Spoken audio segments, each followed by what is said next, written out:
Moins de 6 kg. Ce sac fait moins de 6 kg. Dedans, il y a une toile de tente, un sac de couchage, un tapis de sol, un réchaud, de quoi manger, des bâtons de marche, une gourde, une trousse de survie et une trousse de secours. Ici, l'objectif, c'était d'allier légèreté et confort. J'ai donc pas regardé la dépense. Il suffit d'économiser sur quelques vacances et c'est bon, on a notre sac. Les vacances, c'est une fois, alors que là, le matos, t'en as pour 10 piges. C'est à toi de voir selon tes besoins et tes capacités. Ok, bon, je vais en profiter pour te montrer comment tu peux ranger tes affaires dans le sac. Donc en premier, la tente. Alors moi, je la mets pas comme ça, mais je la mets bien droite dedans. Ce sens-là. Donc c'est une tente une personne avec une moustiquaire qui est vraiment très pratique et plutôt confortable. Moi, je tiens dedans avec mes affaires et même avec le chien. Bon, une fois que j'ai mis la tente, ce que je fais, c'est que je mets le duvet juste à côté de la tente.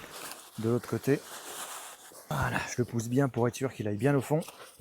Le duvet en plume, c'est une température confort 0 et limite -5. Donc en été, c'est largement suffisant, t'as pas besoin de plus. Le Jetboil, donc c'est un réchaud qui fait en plus quart. La mise en œuvre est super simple, ça se fait par le bas, où j'ai mon petit briquet. Tu mets ta bonbonne de gaz, t'allumes et tu peux faire chauffer ta bouffe. Avec ça, je prends de la bouffe lyophilisée. Ça, je le range directement après la tente et le duvet. La ration et le réchaud. Le matelas, ça fait toujours plaisir, le petit confort. Juste à côté du Jetboil. Donc là, je les ai classés en fonction de la fréquence où je les utilise. Les bâtons, ouais, parce que ça, c'est bien quand c'est à portée de main quand même. Je vais glisser ici dans la hanche du bas, le pied des bâtons. Et ici, il y a un petit scratch pour attacher le haut. Voilà. Et pareil de l'autre côté. Alors attention, parce que cela, tu peux pas t'en passer, puisque la tente en a besoin. En dernier lieu, la gourde, au milieu. La fermeture principale, donc je la referme par-dessus et je passe dans la hanse ici. Et je ferme le sac. Alors ici, moi j'ai choisi une gourde simple parce que dans l'endroit où je vais bivouaquer, je sais que je vais pouvoir trouver de l'eau facilement. Et au pire des cas, j'ai avec moi des pastilles micro-pures. Il va donc nous manquer un cordage et un coupant. Donc le coupant, moi, c'est simple. Je l'ai toujours sur moi, à la ceinture. Donc ça, c'est bon.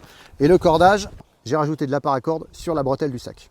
Voilà, ici j'ai 3 mètres, c'est largement suffisant. Surtout que j'ai pas besoin de corde pour monter mon bivouac. Donc ici, poids total du matos, 4,5 kg. Alors, 4,5 kg parce que la gourde est vide. Donc on va rajouter plus ou moins 1 kg. Et surtout, moi, ce que j'ai rajouté, c'est une trousse de secours et une trousse de survie. Alors comme c'est assez complet, ça fera l'objet d'une autre vidéo. Mais en tout cas, il faut savoir que le sac complet ici est à 5,9 kg. On en a pour environ 850 € au total. Ce qui est quand même une somme. Mais bon, tu sais quoi faire. Tu enregistres la vidéo et tu me suis. Enfin, tu me suis. Pas sur ma rando, hein, parce que ça sera la prochaine fois. Donc tu me suis pour me voir la prochaine fois. Enfin bref, t'as compris quoi.